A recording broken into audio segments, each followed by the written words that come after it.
ನಾನು ಎಲ್ಲಾ ಮಕ್ಕಳು ನೋಡ್ದಂಗೆ ಹೇಳ್ತೀನಿ, ಉಸ್ತುವಾರಿಯಾಗಿ ಕರೆಕ್ಟ್ ಆಗಿ ನಿಭಾಯಿಸಿದ್ರ ಊಟ ಬಿಟ್ಕೊಂಡು ಕುತ್ಕೊಳ್ಳೋದು ಒಂದು ಇಮೋಷನಲ್ ಬ್ಲಾಕ್ ಮೇಲ್ ಆಗ್ಬಿಡುತ್ತೆ. 8ನೇ ವಾರದ ಕಿಚ್ಚನ ಪಂಚಾಯಿತಿಯಲ್ಲಿ ಈಗ ಶುರುವಾಗಿದೆ. 2ನೇ ಪ್ರೋಮೋ ಕೂಡ ಅಶ್ವಿನಿ ಅವರ ಮೇಲೇನೆ ಇದೆ, ಅದು ಕೂಡ ಗರಂ ಆಗಿದೆ. ಈ ಒಂದು ಪ್ರೋಮೋದಲ್ಲಿ ಕಿಚ್ಚ ಅವರು ಮೊಟ್ಟ ಮೊದಲಿಗೆ ಹೇಳೋದು, ಇವತ್ತು ನಾನು ಪ್ರತಿಯೊಬ್ಬರಿಗೂ ಕೂಡ ಮುಖದ ಮೇಲೆ ಹೊಡೆದಂಗೆ ಮಾತಾಡ್ತೀನಿ ಅಂತ ಹೇಳ್ತಾರೆ. ಸೊ ಮೊದಲನೇದಾಗಿ ಈ ವಾರದ ಒಂದು ಟಾಸ್ಕ್ನ ಬಗ್ಗೆ ಮಾತಾಡ್ತಾರೆ. ಆ ಟಾಸ್ಕ್ನಲ್ಲಿ ಉಸ್ತುವಾರಿಗಳು ಮಾಡಿದಂತಹ ಕಚಡ ಕೆಲಸವನ್ನು ಕೂಡ ಅಲ್ಲಿ ಮಾತಾಡ್ತಿದ್ದಾರೆ. ಸೊ ಅಶ್ವಿನಿ ಅವರು ಆ ಡ್ರಮ್ ಅಲ್ಲಿ ನೀರು ತುಂಬುವಂಥ ಟಾಸ್ಕಲ್ಲಿ ಅವರ ಉಸ್ತುವಾರಿ ಎಂತಹ ದರಿದ್ರವಾಗಿತ್ತು ಅಂದರೆ, ಅವರ ಟೀಮಿನ ಉಸ್ತುವಾರಿನ ಬಿಟ್ಟು ಕೇವಲ ಗಿಲ್ಲಿ ಅವರ ಟೀಮಿನ ಉಸ್ತುವಾರಿ ಮಾಡೋಕ್ಕೆ ಹೋದ್ರು. ಅಲ್ಲಿ ಸುದೀಪ್ ಅವರು ಒಂದು ಮಾತನ್ನ ಕೇಳ್ತಾರೆ, ಆ ಡ್ರಮ್ ಟಾಸ್ಕ್ ಅಲ್ಲಿ ಉಸ್ತುವಾರಿ ಹೇಗಿತ್ತು ಅಂತ ಕೇಳಿದಾಗ ಮ್ಯೂಟೆಂಟ್ ರಘು ಅವರು ಹೇಳ್ತಾರೆ, ಅವರಿಬ್ಬರಿಗೆ ಉಸ್ತುವಾರಿ ಅಂದ್ರೆ ಗೊತ್ತಿರಲಿಲ್ಲ ಅಂತ ಹೇಳ್ತಾರೆ. ಯಾಕೆ ಬುಕ್ ಅಲ್ಲಿ ರೂಲ್ಸ್ ಬರ್ದಿರ್ಲಿಲ್ವಾ, ಬದನೆಕಾಯಿ ತಿನ್ಕೊಂಡು ಕೂತಿದ್ರೆ ಎಲ್ರು ಅಂತ ಕಿಚ್ಚ ಅವರು ರಾಂಗ್ ಆಗ್ತಾರೆ.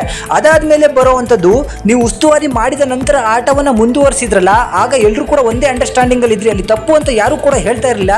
ನಿಮ್ಮ ಈ ಅಂಡರ್ಸ್ಟ್ಯಾಂಡಿಂಗ್ ನಾನು ಚಪ್ಪಾಳೆ ಹೊಡಿಲ್ಲ, ಸಿಳ್ಳೆ ಹೊಡಿಲ್ಲ, ಡ್ಯಾನ್ಸ್ ಮಾಡಲ್ಲ ಅಂತ ಗೊತ್ತಾಗ್ತಿಲ್ಲ ಅಂತಾನು ಕೂಡ ಹೇಳ್ತಾರೆ. ಇದಾದ್ಮೇಲೆ ಉಪವಾಸ ಅನ್ನೋ ಒಂದು ಕಾನ್ಸೆಪ್ಟ್ ಬರುತ್ತೆ ಅಶ್ವಿನಿ ಅವರ ಬಗ್ಗೆ. ಸೊ ಉಪವಾಸ ಅನ್ನೋದು ಈ ಮನೆಯಲ್ಲಿ ಬ್ಲಾಕ್ ಮೇಲ್ ಮಾಡ್ಕೊಂಡಿದ್ದೀರಾ, ಸೊ ಮಾಡೋದು ತಪ್ಪನ್ನ ಮಾಡಿಬಿಟ್ಟು ಉಪವಾಸ ಕೂತ್ಕೊಂಡು ಇನ್ನೊಬ್ಬರ ಹತ್ರ ಸ್ವಾರಿ ಹೇಳ್ಸ್ಕೊಳ್ಳುವಂಥದ್ದು, ಅದೊಂದು ಬ್ಲಾಕ್ ಮೇಲ್.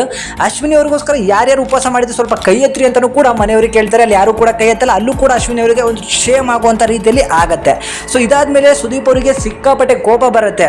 ಇಲ್ಲಿ ಬ್ಲಾಕ್ ಮೇಲ್ ಎಲ್ಲ ಮಾಡುವಂತಿಲ್ಲ, ಉಸ್ತುವಾರಿ ಅಂತ ಕೊಟ್ರೆ ಅವನೇ ಅಂತಿಮ ಇರಬೇಕು. ಅಲ್ಲಿ ತನ್ನ ಫೇವರಿಸಮ್ ಇದೆಯೋ, ತನ್ನ ಗ್ರೂಪ್ ಇದೆಯೋ, ಅದೆಲ್ಲದನ್ನು ಕೂಡ ಸೈಡಿಗಿಟ್ಟು ನ್ಯಾಯಯುತವಾಗಿ ನಡ್ಕೋಬೇಕು, ಅದು ನಿಯತ್ತು ಅಂತ ಹೇಳಿದ್ರೆ. ಅದನ್ನ ಬಿಟ್ಟು ನಾನು ಉಪವಾಸ ಕೂತ್ಕೋತೀನಿ, ಅವನು ನನಗೆ ಹಾಗೆ ಮಾಡಿಬಿಟ್ಟ, ಹೀಗೆ ಮಾಡಿಬಿಟ್ಟ, ನನ್ನದೇ ಟೀಮ್ ಗೆಲ್ಲಬೇಕು ಅಂತ ನಿಂತರೆ ಅವರು ಉಸ್ತುವಾರಿನೇ ಅಲ್ಲ ಅಂತ ಸುದೀಪ್ ಅವ್ರು ಹೇಳಿದ್ದಾರೆ. ಅಷ್ಟೇ ಅಲ್ಲ, ಅವ್ರು ಹೇಳ್ದಂಗೆ ಮಕ್ಕಕ್ಕೆ ಹೊಡೆದಂತೆ ಮಾತಾಡಿದ್ದಾರೆ. ಸೊ ಎಲ್ಲ ಪ್ರೋಮೋದಲ್ಲೂ ಕೂಡ ಅಶ್ವಿನಿ ಅವರಿಗೆ ಗ್ರಹಚಾರವನ್ನು ಬಿಡಿಸ್ತಿದ್ದಾರೆ. ಅಷ್ಟೇ ಅಲ್ಲ, ನಮ್ಮ ಗಿಲ್ಲಿಗೂ ಕೂಡ ಅಲ್ಲಿ ಒಂದು ವಾರ್ನಿಂಗ್ ಅನ್ನ ಕೂಡ ಕೊಟ್ಟಿದ್ದಾರೆ, ಅದ್ರೂ ಪ್ರೋಮೋನು ಕೂಡ ಬರುತ್ತೆ.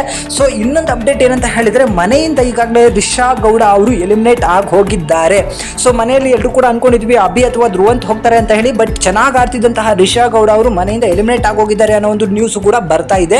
ಸೊ ಇವತ್ತಿನ ಎಪಿಸೋಡ್ ಅಲ್ಲಿ ಸುದೀಪ್ ಅವರು ಸಿಕ್ಕಾಪಟ್ಟೆ ರಾಂಗ್ ಆಗಿ ಮಾತಾಡಿದ್ದಾರೆ. ಅದರಲ್ಲೂ ಕೂಡ ಅಶ್ವಿನಿ ಗೌಡ ಅವರ ಈ ವಾರದ ಡ್ರಾಮ್ಯಾಟಿಕ್ ಏನಿತ್ತು ಅದನ್ನೆಲ್ಲದನ್ನು ಕೂಡ ಇಳೆಯಾಗಿ ಬಿಚ್ಚಿಟ್ಟಿದ್ದಾರೆ. ಅಷ್ಟೇ ಅಲ್ಲ, ಯಾರ್ಯಾರು ಯಾವ ರೀತಿ ಏನೇ ತಪ್ಪು ನಡೆದ್ರು ಕೂಡ ಬಾಯಿ ಮುಚ್ಕೊಂಡಿದ್ರು ಅವರೆಲ್ಲರಿಗೂ ಕೂಡ ಕ್ಲಾಸ್ ತಗೊಳ್ಳುವಂತ ಕೆಲಸವನ್ನ ಸುದೀಪ್ ಅವರು ಮಾಡಿದ್ದಾರೆ. ಸೊ ಎಲಿಮಿನೇಷನ್ ಅಂತ ಬಂದ್ರೆ ಅದು ರಿಷಾ ಗೌಡ ಅವರು ಔಟ್ ಆಗಿದ್ದಾರೆ. ಸೊ ಎಲ್ಲೋ ಒಂದ್ ಕಡೆ ಬೇಜಾರಾಯಿತು ನನಗೆ. ಸೊ ಮನೆಯಲ್ಲಿ ಅಭಿ ಹಾಗೆ ಸ್ಪಂದನ ಇವರಿಗೆಲ್ಲರಿಗೂ ಕೂಡ ಯಾರು ಓಟ್ ಹಾಕಿದ್ದಾರೆ ಖಂಡಿತ ಗೊತ್ತಿಲ್ಲ. ಅವ್ರು ಏನು ಆಟ ಆಡದೇ ಇದ್ರು ಕೂಡ ಮನೆಯಲ್ಲಿ ಸೇಫ್ ಆಗ್ತಿರೋದು ಹೇಗೆ ಅಂತಾನೂ ಕೂಡ ಗೊತ್ತಾಗ್ತಿಲ್ಲ. ಬಟ್ ರಿಷಾ ಗೌಡ ಮನೆಯಲ್ಲಿ ಗುರ್ಸ್ಕೋತಾ ಇದ್ರು, ಎಲ್ಲೋ ಒಂದ್ ಕಡೆ ಗಲಾಟೆನೋ ಮತ್ತೊಂದು ಮಗದೊಂದು ಮಾಡ್ಕೊಂಡು ಕಾಣಿಸ್ಕೋತಾ ಇದ್ರು, ಟಾಸ್ಕ್ಗಳನ್ನು ಕೂಡ ಅದ್ಭುತವಾಗಿ ಆಡಿದ್ರು. ಅಂತಹ ಕಂಟೆಸ್ಟೆಂಟ್ ಹೋಗಿದ್ದು ನನಗೆ ನಿಜಕ್ಕೂ ಕೂಡ ಬೇಸರ ಆಯಿತು. ಸೊ ಸುದೀಪ್ ಅವರ ಈ ನಡೆ ಮತ್ತೆ ರಿಷಾ ಅವರು ಹೋಗಿರೋ ಬಗ್ಗೆ ನಿಮಗೆ ಏನು ಅನ್ಸುತ್ತೆ ಅದನ್ನ ಕಮೆಂಟ್ ಮಾಡಿ ತಿಳಿಸಿ. Thank you.